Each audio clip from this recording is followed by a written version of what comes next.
Shalom. Sasa katika usingizi wako unakuta umelala alafu ukaota ndoto umepotea njia.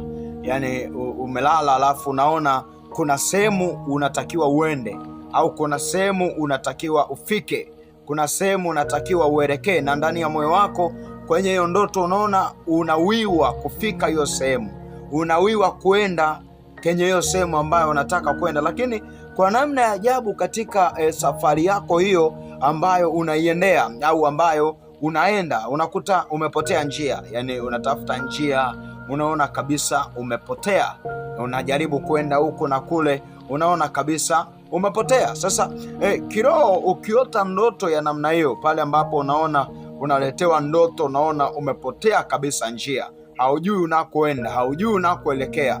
Sasa ishara ya namna hiyo manake ni kwamba Mungu anakujuza, tunasema kwamba ni tafsiri yake, njia zako za rohoni zimefungwa, au njia zako za rohoni zimepotezwa, zimeharibika, manake dira yako ya kiroho imepotea. Sasa tunapoongelea habari ya njia, manake tunasema kwamba unajuzwa ulimwengu wa roho kwamba umepoteza mawasiliano kati yako wewe na Mungu. Unapokuwa unaota ndoto ya namna hiyo, maanake yale mawasiliano kati yako wewe na Roho Mtakatifu yamepotea. Tafsiri yake ni kwamba kama ulikuwepo unaongea na Mungu, unasikia sauti ya Mungu, unajua ishara za Mungu, unajua uwepo wa Mungu, sasa ishara ya namna hiyo ukiota umepotea njia, maanake leo kabisa unajuzwa kwamba ulimwengu wa roho, mawasiliano yako kati yako wewe na Mungu yamepoteana, yameharibika. Na pia tunasema ishara ya namna hiyo manake pia ufahamu wako wa kiroho unakuwa umeharibika au unakuwa umepotea. Kwa hiyo unapokuwa unaona ishara ya namna hiyo katika usingizi wako, au unapoona ishara ya namna hiyo pale ambapo unakuwa umelala, hauhitaji kupuuza ndoto ya namna hiyo, hauhitaji kuidharau ndoto ya namna hiyo, kwa sababu inakuwa imebeba ujumbe ambao unaishi. Na sasa unapokuwa unaota ndoto ya namna hiyo, tunasema haraka sana unahitaji kuingia kwenye maombi ya matengenezo.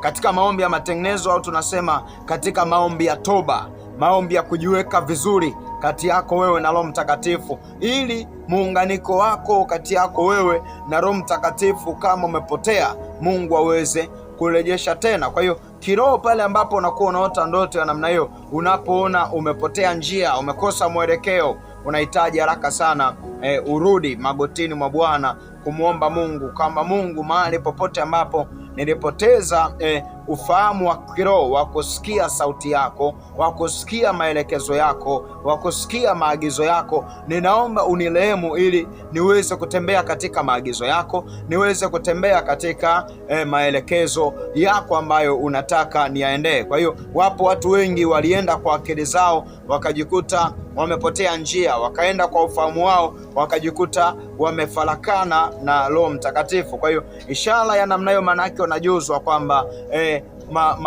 umepoteza maelekezo ya Mungu, au umepoteza zile njia za Mungu, au kuisikia sauti ya Mungu, tunasema kwamba kumepotea ndani yako. Kwa hiyo ni muhimu sana unapokuwa unaota ndoto ya namna hiyo ukasimama katika maombi ya toba na maombi ya unyenyekevu, kujinyenyekeza mbele za Bwana ili Roho Mtakatifu aweze kuleta neema yake ya wokovu katika maisha yako. Mungu akubariki, Mungu akutunze, na kutakia wakati mwema. Shalom, shalom, Maranatha. Asante sana.